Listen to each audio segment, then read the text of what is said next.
Hi guys, long time no face, but welcome and welcome back to my channel. If this is your first time here, Karibu Sana. And if you're a returning subscriber, I apologize because I've not been consistent, but I promise starting next year, there'll be nothing but consistency on this channel. Okay?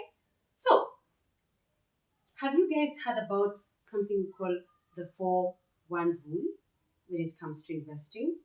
If not, then stay with me to learn more about this.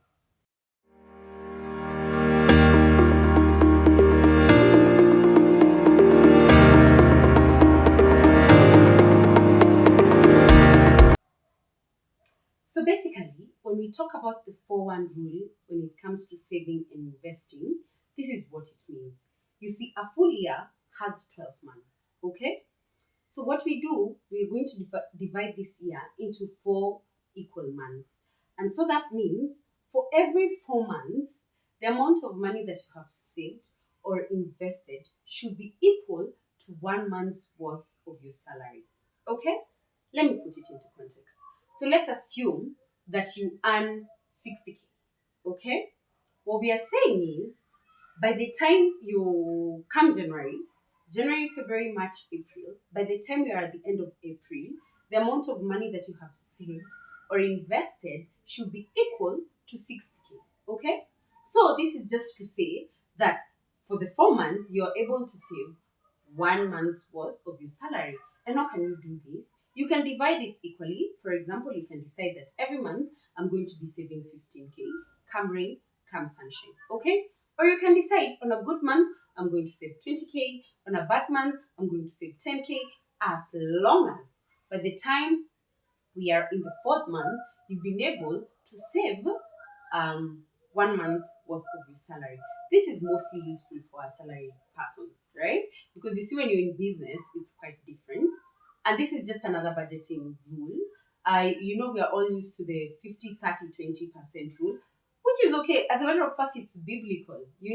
If you read the story of Joseph, he was told by God that he needs to save a fifth. What is a fifth? A fifth is 20%. Okay? So that is one way. And this is another way. And this will ensure, one, it gives you discipline, so that you're sure that come the end of the year, you've been able to save at least 3 months worth of your salary, right?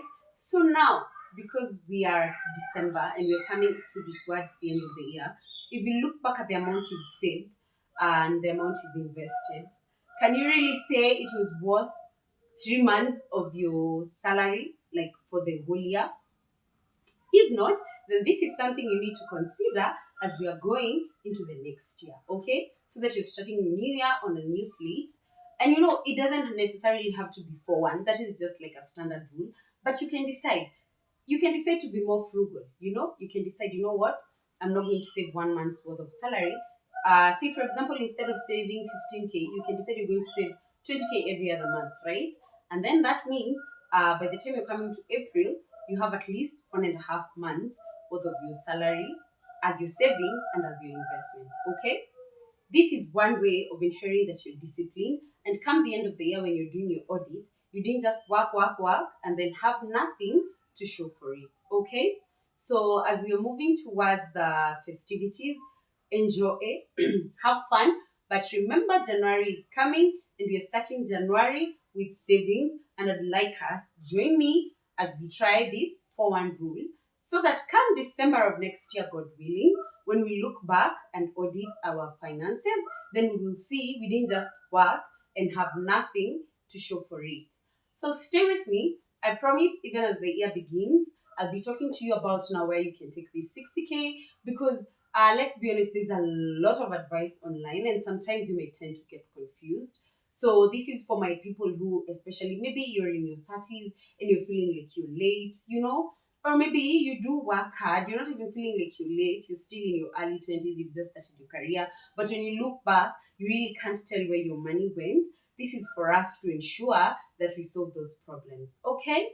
All right. So until next time, bye and enjoy your festivities.